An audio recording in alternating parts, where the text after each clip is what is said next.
नीति नियम और सिद्धांत से आपने कुछ रमत की तो आपको वो रमत बहुत महंगी पड़ जाएगी। Nobody is above ethics। मैं कई बार एक दृष्टांत देता हूं कि अब आप इलेक्ट्रिक इंजीनियर बने, जीबी में आपने जॉब शुरू की, जूनियर इंजीनियर बने, फिर सीनियर इंजीनियर बने, फिर एग्जीक्यूटिव इंजीनियर बने, फिर बोर्ड मेंबर बने। After your 30-35 years of practice, और फाइन संडे मॉर्निंग आप बैठे हो घर पे, चाय का एक कप आपके हाथ में, न्यूज़पेपर है, और ऐसे ही आप बैठे हो रिलैक्स मूड में। आप जीबी के चेयरमैन हो, पूरे राज्य में इलेक्ट्रिसिटी का डिस्ट्रीब्यूशन आपकी सत्ता से होता है। आपके सामने प्लग है और अगर आप कैफ में आ जाए और बोले कि देख ये जीबी के चेयरमैन की उंगली है, ओके, और मैं प्लग में डालता हूं, ध्यान रखना तेरा डिस्ट्रीब्यूशन मेरे हाथ में। ये बोल के भी अगर जीबी का चेयरमैन प्लग में उंगली डालता है तो चिपक जाता है, मर जाता है। Even if you are the chairman of the Gujarat Electricity Board, you don't have the right to put your finger inside the plug। क्यों? इलेक्ट्रिसिटी है वो आपके पद, आपकी प्रतिष्ठा और आपकी पोस्ट को नहीं पहचानती, सिर्फ हार्ड मास को पहचानती है। उसी तरह एथिकल वैल्यूज, जीवन में जो नीति नियम और सिद्धांत है, वो आपके पद, प्रतिष्ठा और पोस्ट को नहीं पहचानती, वो सिर्फ हार्ड मास को पहचानती है। Electricity and ethics, they only know human flesh and blood, nothing else। तो ये हमेशा घर कर लेना। और एक बात, अगर आप पकड़ा नहीं गए तो भी you have cheated your own self. आपका कॉन्साइंस तो आपको बाइट करेगा ही। अंग्रेजी में एक कहावत है कि no conscience, no pillow is as soft as a clear conscience. जब आप रात को सोने जाते हो, बेडरूम में जाते हो, लेट जाते हो, तो जो सॉफ्टेस्ट पिलो है गहरी नींद के लिए, वो क्या है? Your clear conscience. आपका अगर हृदय पवित्र है कि मैंने किसी का गलत नहीं किया, किसी का जूठा लिया नहीं, किसी को कोई दगा नहीं दिया, तो that is your most clear conscience and you enjoy a beautiful life. जीवन तो इस तरह से जिए कि कोई भी वक्त, आधी रात को भी, कोई भी व्यक्ति के सामने हम खड़े होके उसकी आंख में आंख डाल के सीना ऊंचा करके उसके साथ बात कर सके। ऐसा जीवन अगर आप जिए तो उसकी कीमत है, और उसकी कीमत होती when you are ethically right,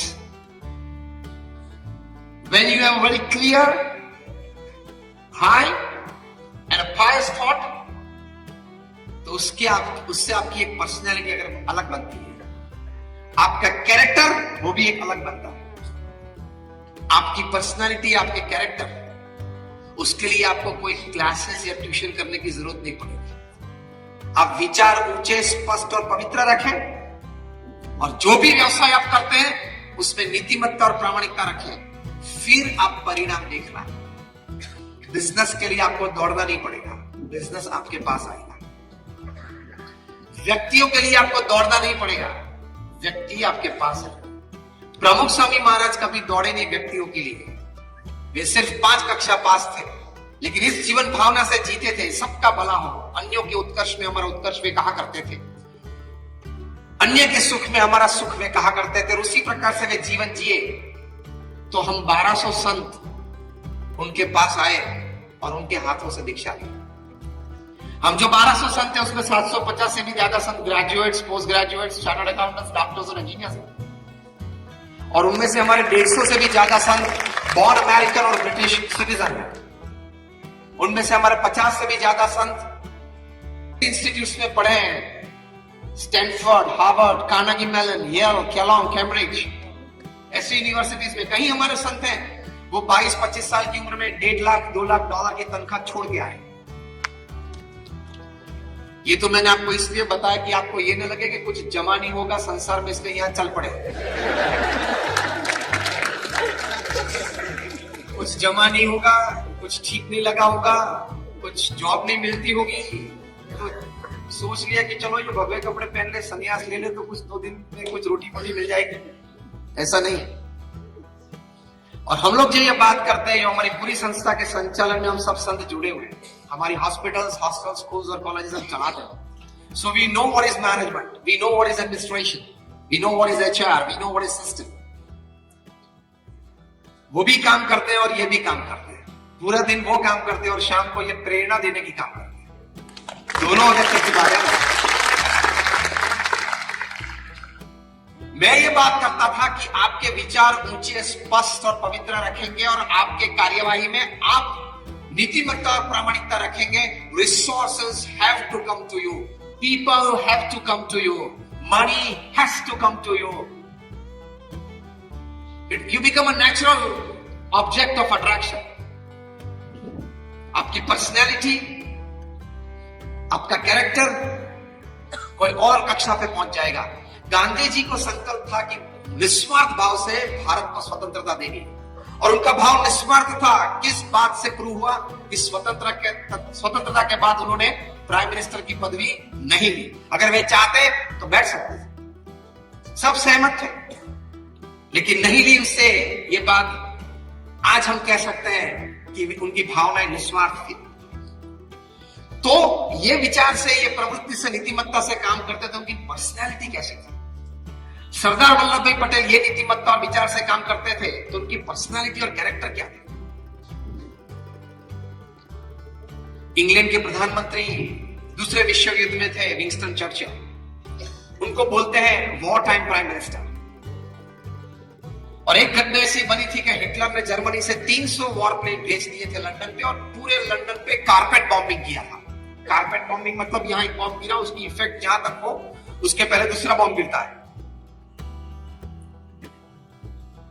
अभी तो हजार के 10 डाले हैं। तो उस वक्त विंस्टन चर्चिल, जब पूरे इंग्लैंड की प्रजा बैठ गई थी नामोशी, एक डर, तब उन्होंने वी फॉर विक्ट्री सिंबल दिया था, सबको प्रेरणाएं दी थी और पूरे समाज को अपने साथ चलाया था, उठाया था। वी फॉर विक्ट्री आज हम वो क्रिकेट मैचेस में और वगैरह में भी यूज करते हैं।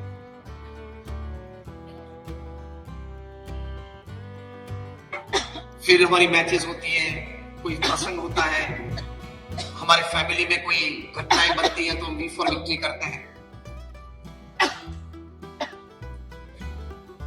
तो ये विंस्टन चर्चिल ने ये सिंबल दिया था। वे बोलते थे कि I am not afraid of Hitler, but I am afraid of that half naked फकीर ऑफ इंडिया, गांधी। जब आईसीएस ऑफिसर्स की कॉन्वोकेशन में जाते थे, इंडियन सिविल सर्विसेज, आज उनका नाम है आईएएस।